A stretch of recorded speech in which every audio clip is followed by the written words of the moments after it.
Assalamualaikum warahmatullahi wabarakatuh.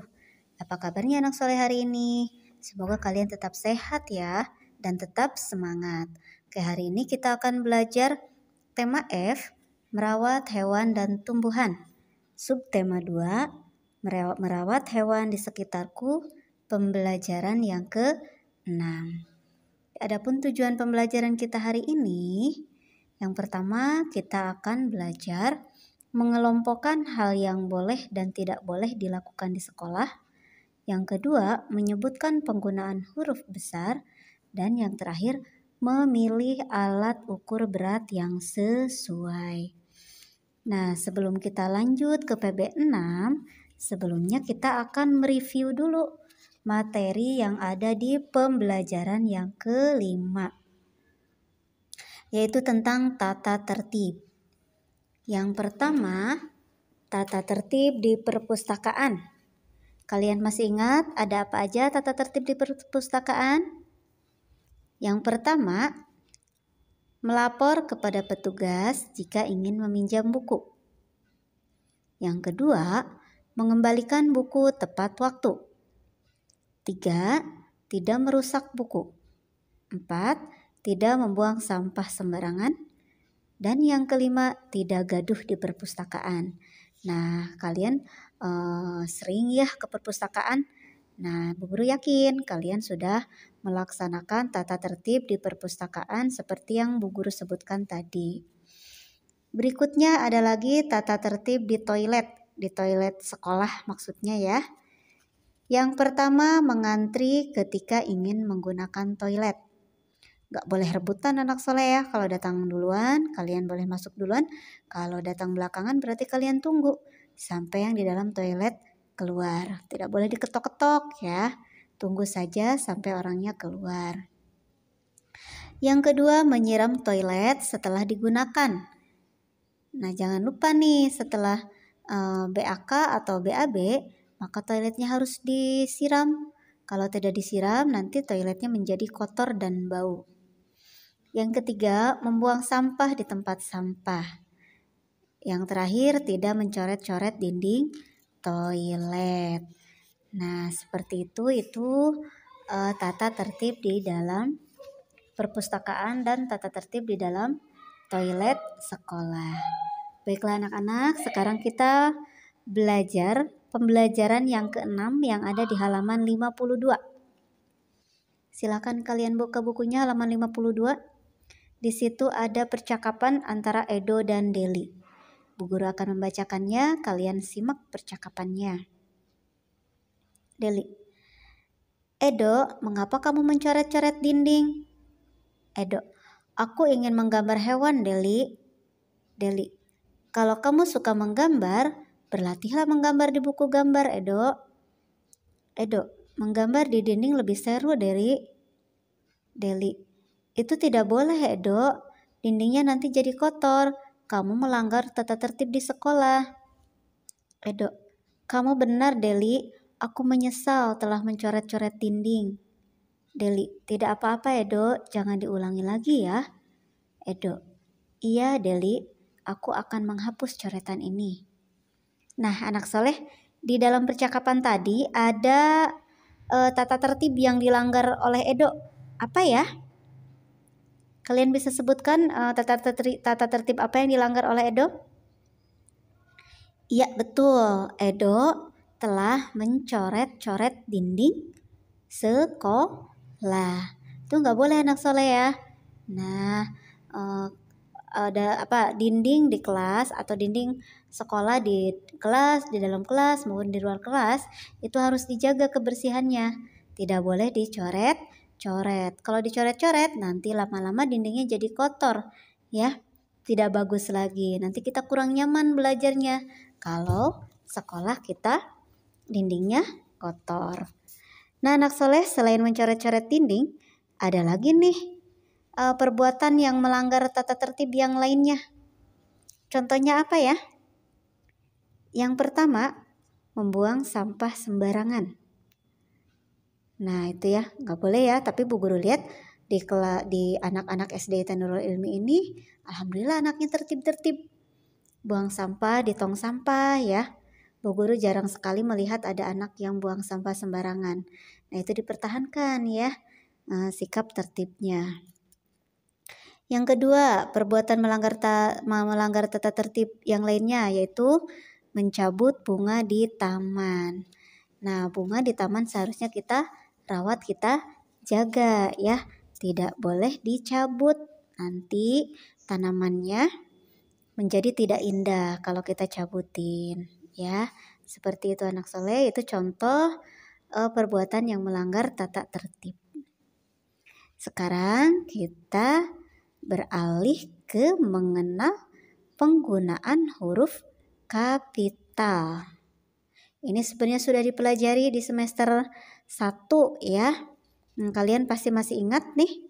Yang pertama, huruf kapital digunakan untuk awal kalimat. Contohnya, aku ingin menggambar tumbuhan. Kalian perhatikan huruf A-nya. Huruf A-nya itu harus huruf besar karena dia berada di awal kalimat. Yang kedua, huruf kapital digunakan untuk menulis nama hari. Contohnya, upacara bendera dilaksanakan pada hari Senin.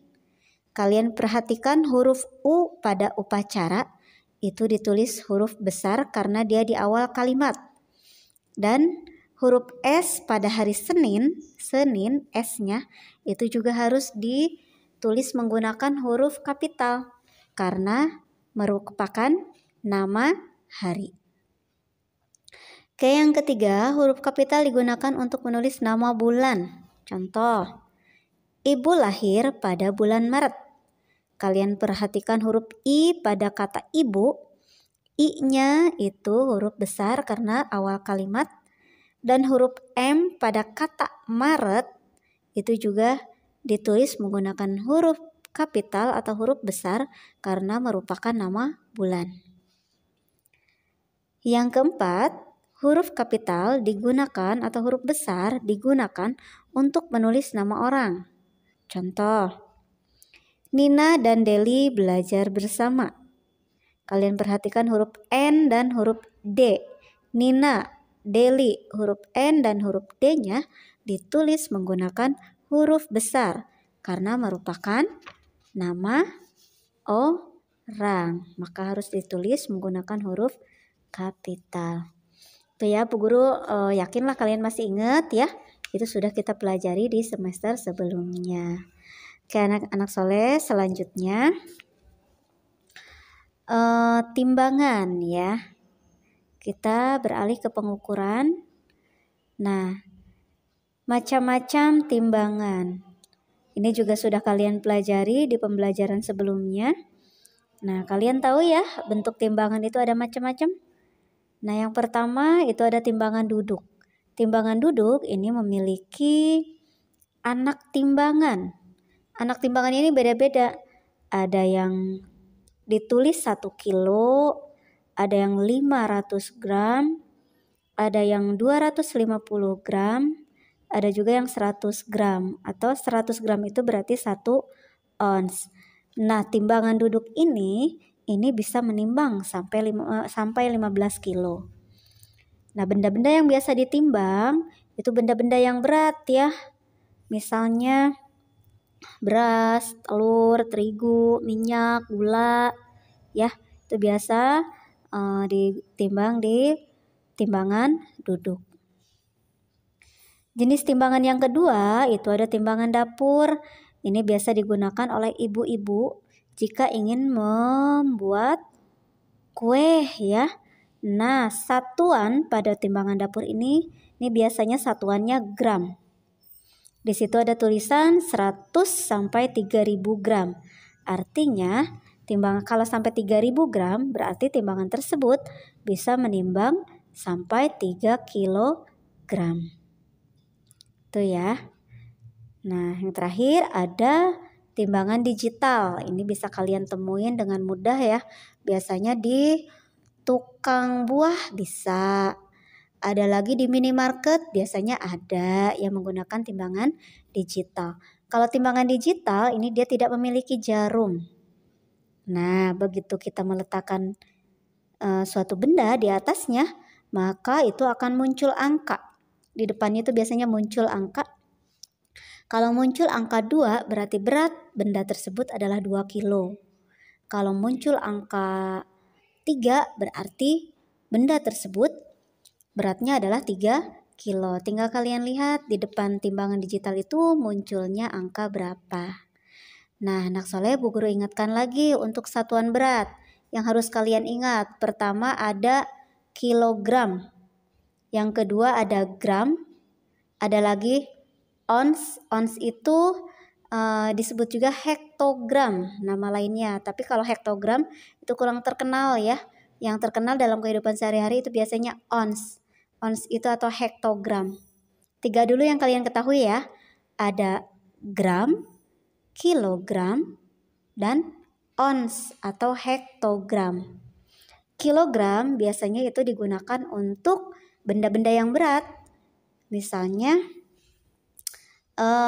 semangka, buah-buahan, beras, telur, itu satuannya biasanya menggunakan kilogram.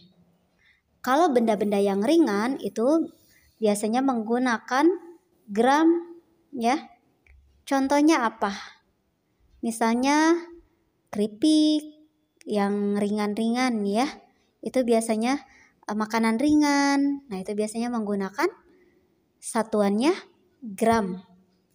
Tuh ya, anak soleh. Nah, baiklah. Untuk pertemuan hari ini Bu Guru cukupkan dulu sampai sekian.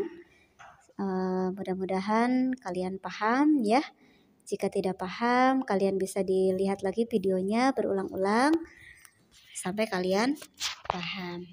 Oke anak soleh, Bu Guru ucapkan terima kasih atas perhatiannya. Nanti kita bertemu lagi di pertemuan berikutnya. Terima kasih. Assalamualaikum warahmatullahi wabarakatuh.